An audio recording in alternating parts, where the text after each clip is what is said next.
bagaimana dengan Ortodok Ethiopia? Oh, kemarin itu ya, yang tebel ini. Di dalam kitab Ortodok Ethiopia ini, ternyata kitab Henoh itu bukan dianggap apokrif, Oh, masuk di sini. tapi dianggap kanonik.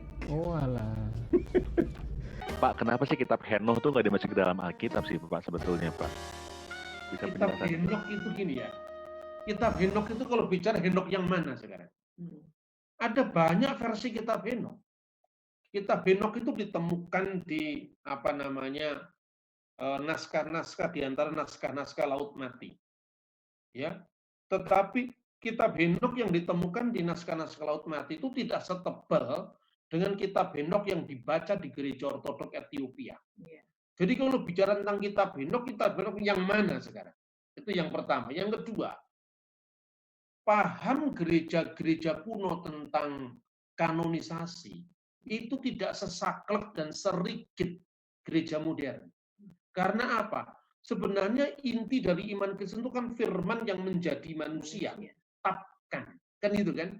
Dengan demikian, kitab Henok itu memang tidak masuk kanon dari semula. Jadi dalam konsili Kartago tidak masuk kanon untuk perjanjian baru ya. Nah, sekarang kalau orang mulai memperkenalkan kitab Henok kenapa nggak masuk kanon, itu mau menggugat sejarah gereja sejak abad ketiga dan keempat. Tapi gereja Ortodok Ethiopia yang membaca kitab Henok sebagai salah satu sumber kerohanian mereka, itu juga tidak pernah menuntut itu harus memaksakan gereja Yunani, gereja Koptik, gereja Roma Katolik harus memasukkan dalam kanon, tidak. Lo orang baru datang sekarang jadi paling heboh, ya toh? Terus kalau sikap saya pribadi, kitab Henok itu mengandung banyak hal, khususnya penafsiran yang bisa membantu untuk memahami gambaran tentang Mesias. Selama ini kan menggambarkan Mesias itu kan kalau di kalangan orang Yahudi kan mengatakan, oh Mesias itu hanya manusia biasa, Mesias itu bukan ilahi, kan itu kan.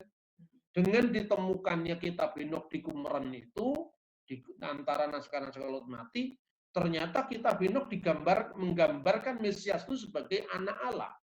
Lukas, bahwa Mesias itu kan disebut anak Allah, anak yang maha tinggi.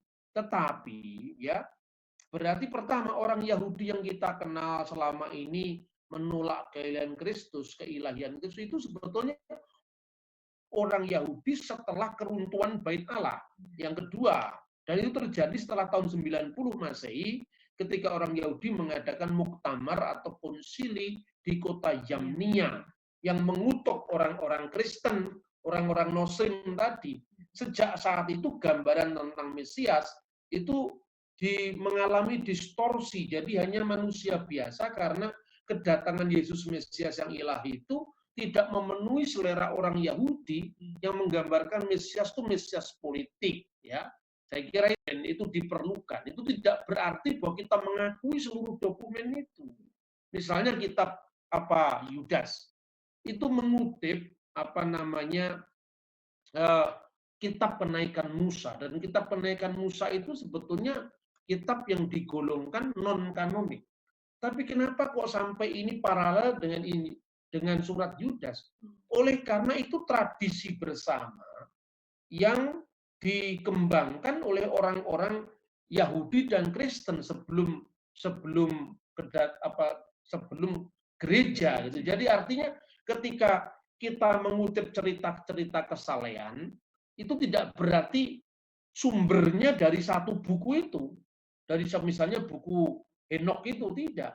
Tapi baik kitab Henok maupun cerita yang dikutip dalam surat Yudas itu sama-sama berlatar belakang Yahudi.